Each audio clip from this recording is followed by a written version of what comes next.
Leral 2 TV de mooy jox lii di askan wi xibaar yu leer wér te wóor te teg ko ci màndu day indi li nëbb woon askan wi jox leen ko ci réew mi ak biti réew wax jépp day woddu del topp tey abonné sem boole kook déglu partage tas bépp gox lu ñëw de bum yendu partage tas bépp gox lu ñëw de bum yendu.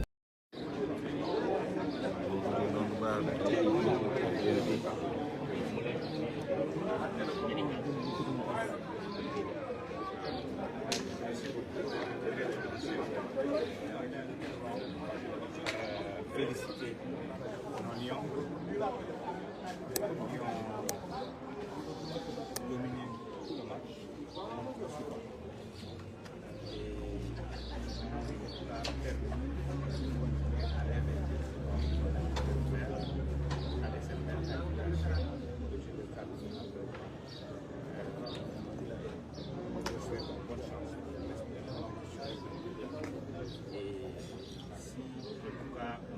Sur la qualité du jeu qui a été fournie par tous ces lions, nous pouvons garder l'espoir de cette coupe. Je félicite nous sommes là depuis ce matin pour des activités socio-politiques. Nous avons été hier, nous avons regardé le match ensemble avec les coordonnateurs.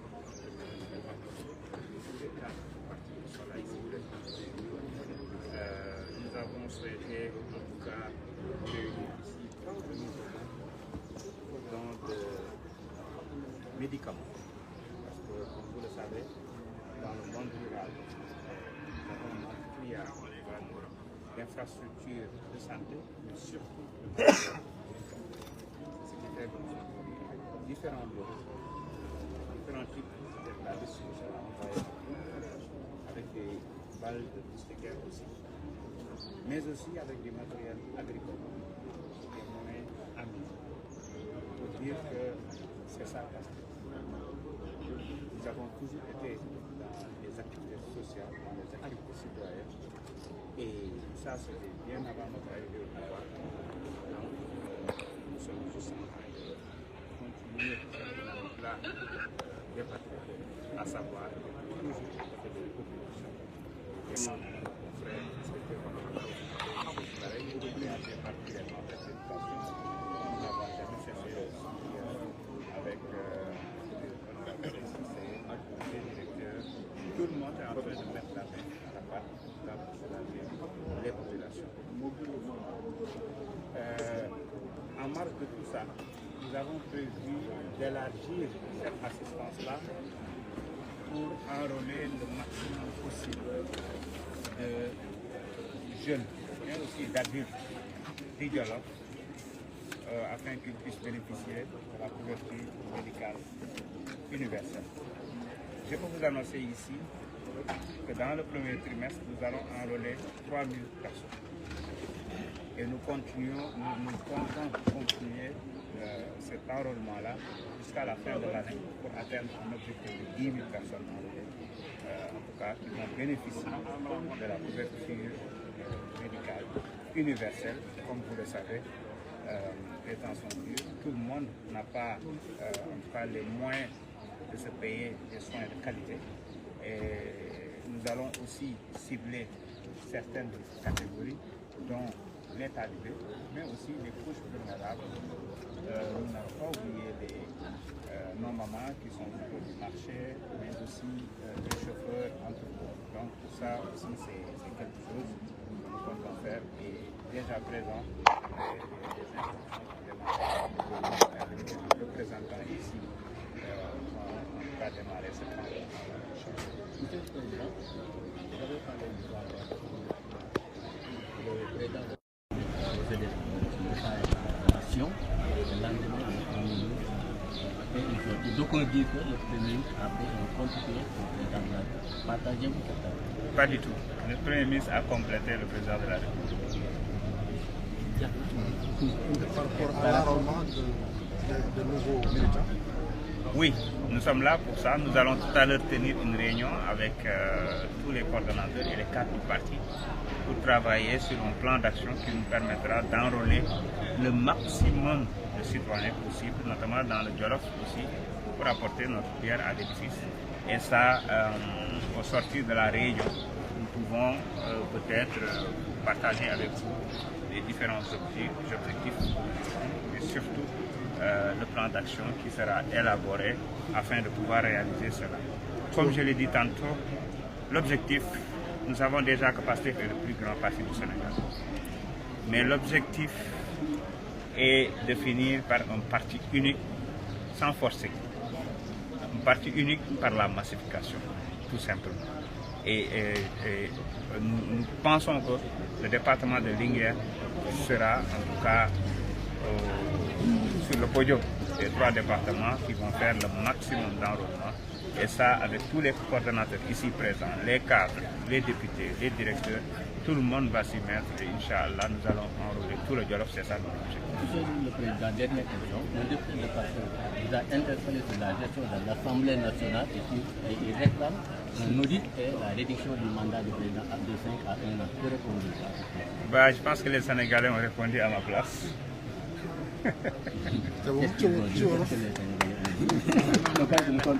Je n'ai rien à dire sur ça. Je n'ai pas de temps en tout cas à répondre à ces choses-là.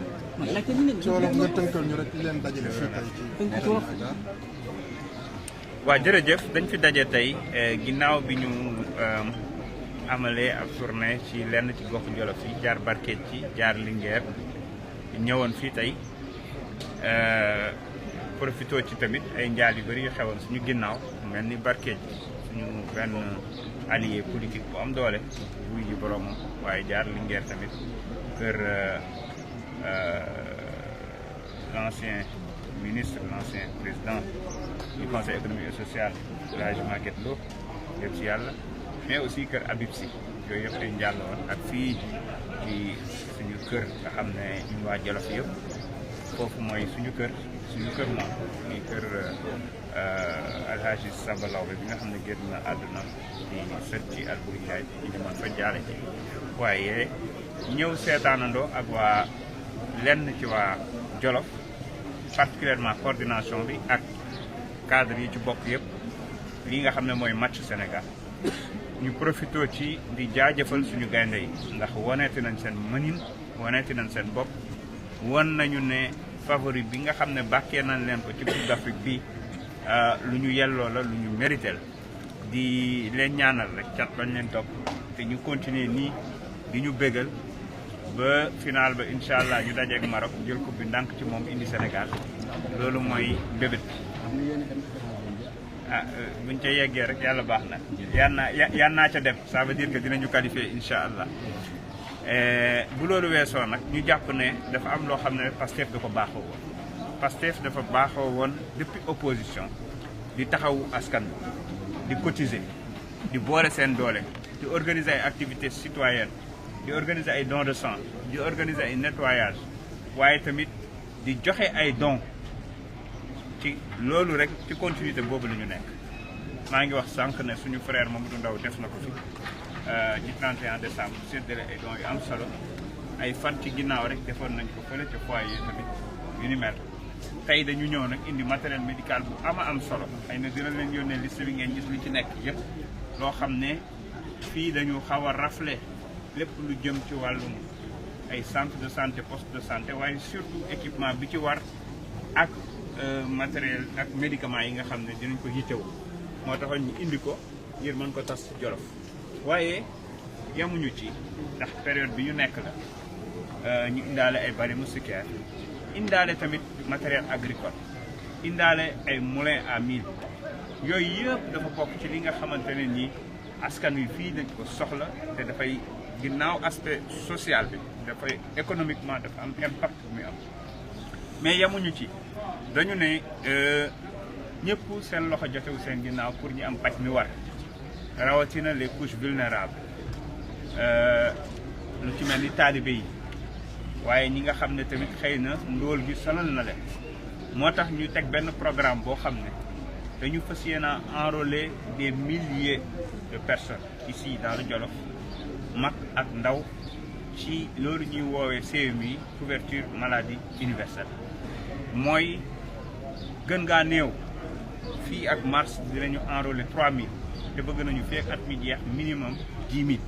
parce que tout simplement loolu nag suñ ko waxee mooy ñun ñii ñëpp ñoo ci dugal suñu loxo du man kese maa ko porté te ñu ngi woo tamit mbooleem yeneen responsable yi nga xam ne ñoo nekk ci gox bi ak fu ñu mën a bokk ñu ñëw ci élan bi def lu ni mel moo xam dañu ñëw ànd ko ñun moo xam dañ koy def ci xëy na ci initiative individuelle li am solo rek mooy na ci askanu Jolof jot waaye tamit Sénégal bi yëpp war a mën a def lu ni mel su ko defee wàllum paj meek yu ni mel xëy na dina gën a en tout cas yem ci askan te bu ñu ko defee tamit dañuy noppal suñu bopp rek ndax ya xëy na askan wi bu ñu amul couverture maladie tamit ci ñun la ñuy dellu si waat rek kon ala kulli xaal loolu moo ñu fi teg moo tax ñu ne incha allahu rabbi bokk na ci li nga xam ne dinañu ko def te am na yeneen nag yoo xamante ne ni ñu ngi koy waajal lu jëm ci ASC Daara par exemple ndax suñu ASC la ñu Jolof yëpp compte tenu fi mu toll am na yoo xam ne maa ngi ciy dox te mën naa leen wax ne incha allahu rabbi balaa saison bi di jeex ASC Daara dina am bisu bopp incha allahu rabbi ñu ngi def lu ñu mën ngir terrain bi ñu gazonné mais du yem rek ci Daara dina yegg feneen état bi Sénégal tamit ci cadre tournée yi nga xamante ne ni président mu ngi koy def ak premier ministre bientôt ce sera le tour du nord ñu waajal ko bu baax déjà am na yu bëri yuñ fi def ak yu bëri yuñ nekk di waajal gis ngeen électrification rurale bi ni mu duggee Jolof te fan yii dinañ ñëw lancé waat fi beneen projet boo xam ne pour 1000 villages la te Jolof daf ci am wàll bu bëree bëri boo xam ne Jean-Michel Sène dina fi ñëw sànq rek wax nañ téléphone Promoville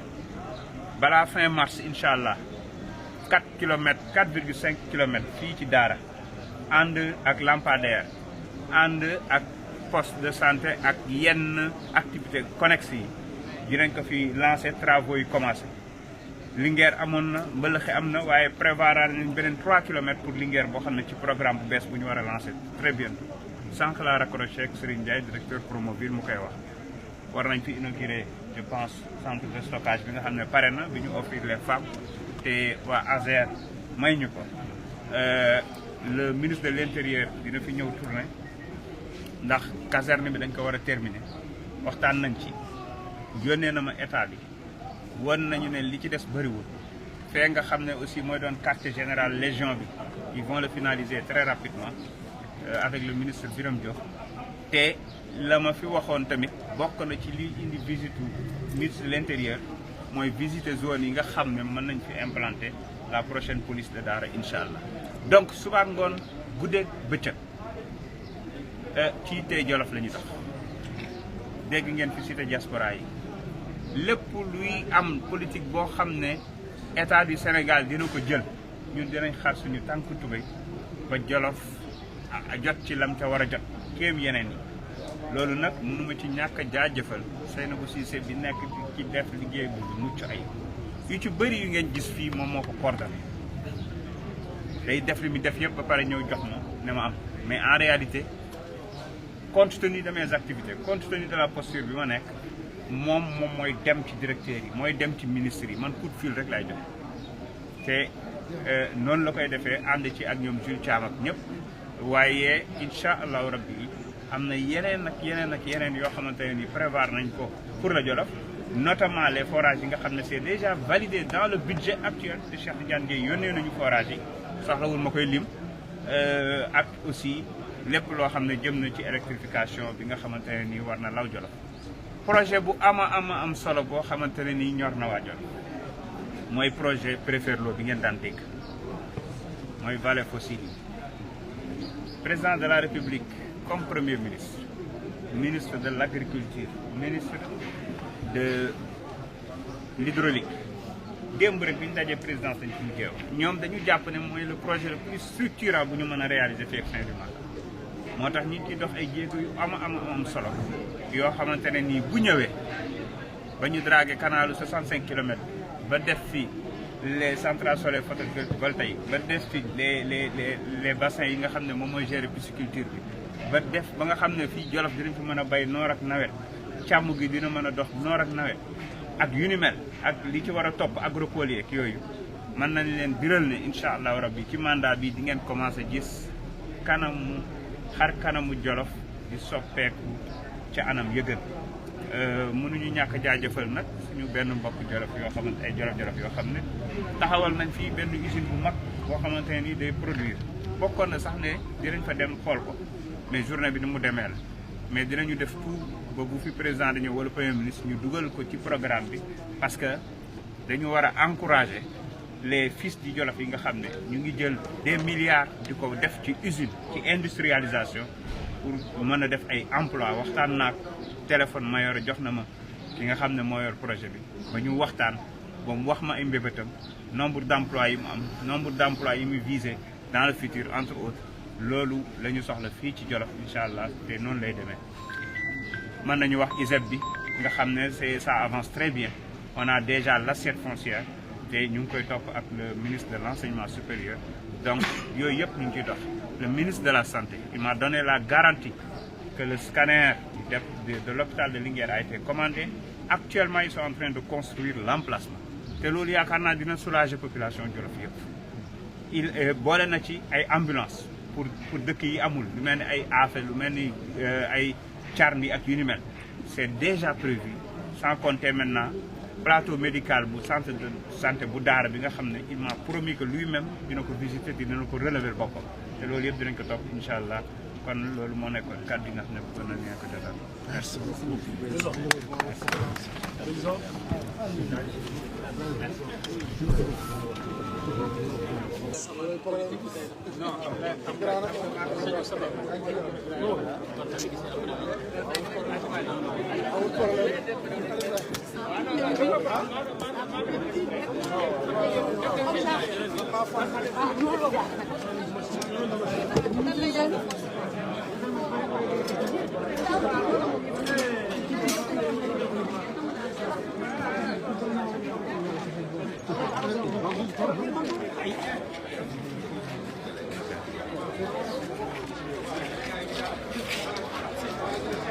Attention.